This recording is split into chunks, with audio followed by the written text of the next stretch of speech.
Today I want to show you how you can take a regular guided type investigation and turn it into an inquiry, one where the students have to create their own tests.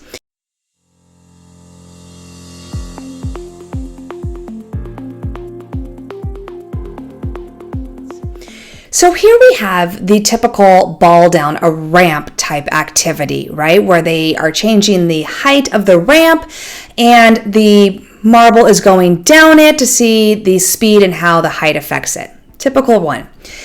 This one is definitely a guided.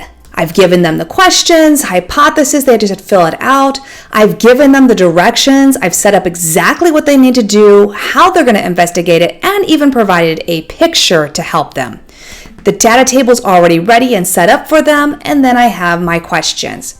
So we're going to take this one, and again, this could be something that your textbook companies already give you, lots of investigations, or maybe you got an investigation from somewhere else, but you want to change it into more of an inquiry. So let's take this, and I'm going to show you what to do. First, I'm going to go ahead and make a copy of this. And so for this one, I want them to figure out how the height of the ramp affects the amount of force the object's going to have as it runs into another object at the end. So I'm going to change all this up. I am going to get rid of the picture because I don't want them to use anything that I'm providing them. I don't want them to have any of my ideas. I'm going to get rid of that. I'm going to change my hypothesis a little bit. And this objective says, scholars will complete an activity explaining the relationship between mass, force, and acceleration.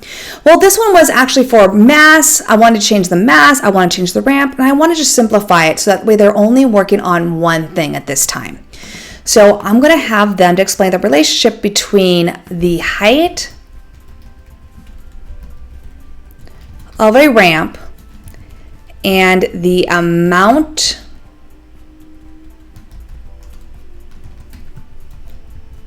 of force an object has.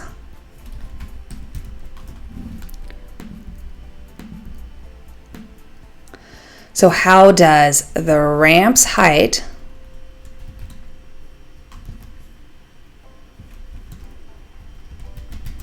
affect the force of an object? So my hypothesis is now, if the height of a ramp is increased, then the amount of force an object will exert on another object will what? Is there going to be more force or less force? That's what I want to know. So here's my directions. I'm going to give them directions, but I'm also going to give them materials. Now with materials, I want them to give them a whole bunch of different things. So I'll give them meter sticks. And then I'll also give them different types of ramps.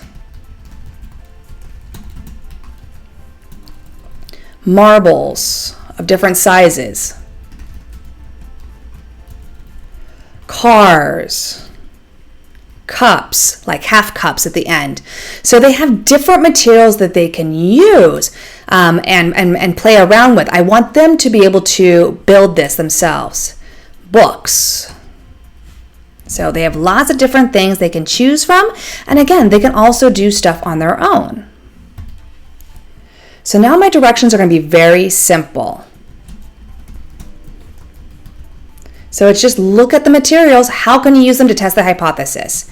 And then I also want them to be able to use other materials. So that way they're not restricted. If they really want, if something's in their mind, they really have an idea of how they want to do it. I don't want to restrict them with just the materials I'm giving them. So if they want to use something else, great, go for it. Then they're going to have to write down their procedure. So I'll give them an area for that. Now on this one here, I don't want to give them the data table. I don't want to give them any information, right, to help them. So I'm actually going to get rid of that completely. And I'll just give them a section right down here for their data collection. So observations.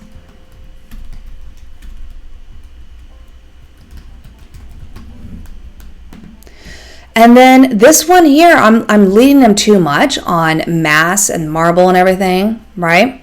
So I want to get rid of all of these again.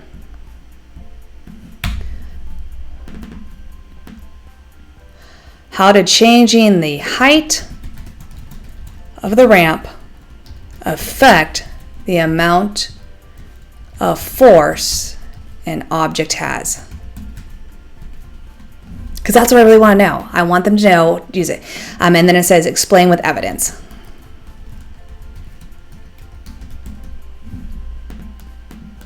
And then I want them to think beyond. So now I want them to think, okay, would an object's mass make a difference? And now they can design an experiment to test that.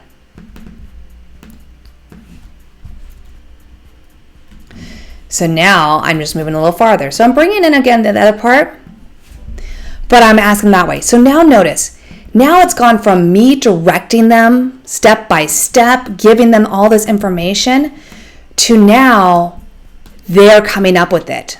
They're figuring it out. They're going to decide what the ramp is going to look like. They're going to decide what's going to be going down the ramp. They're going to decide what the ramp's going to go ahead and hit. They're going to decide how they're going to change the height of the ramp and what they're going to do.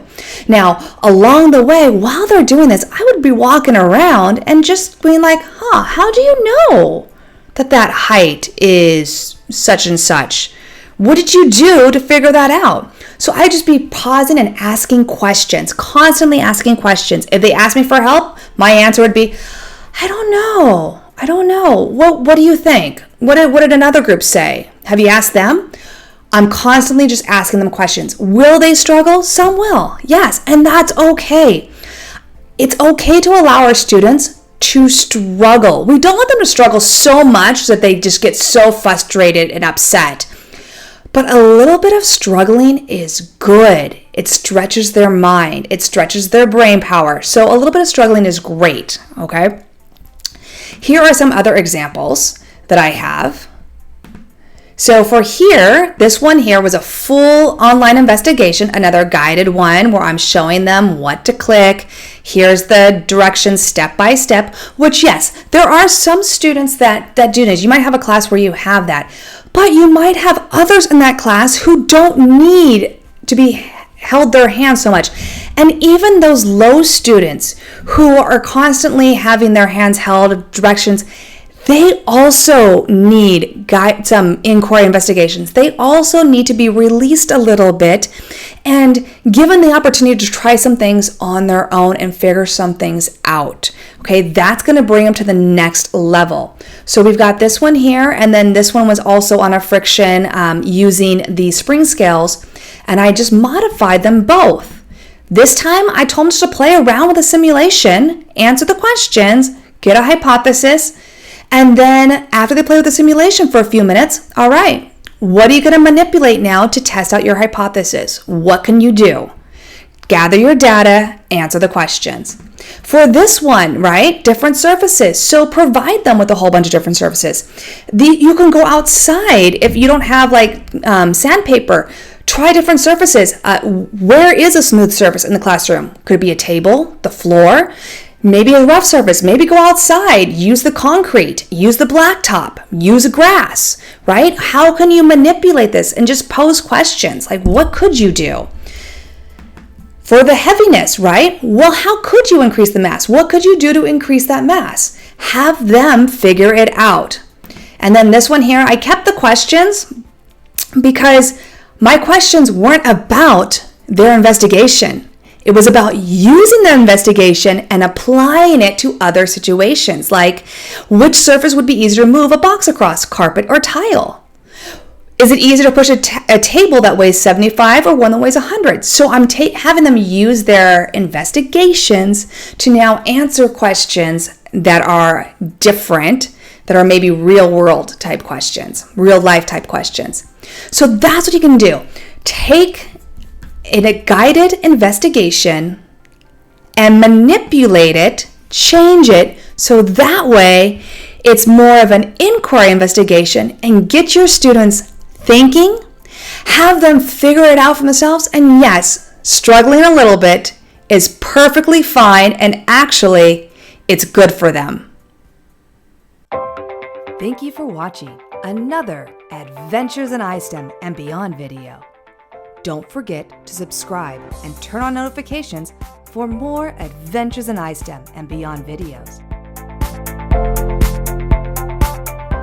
For more ideas on how to incorporate science, technology, and skills for life into your classroom, go to adventuresinistem.com.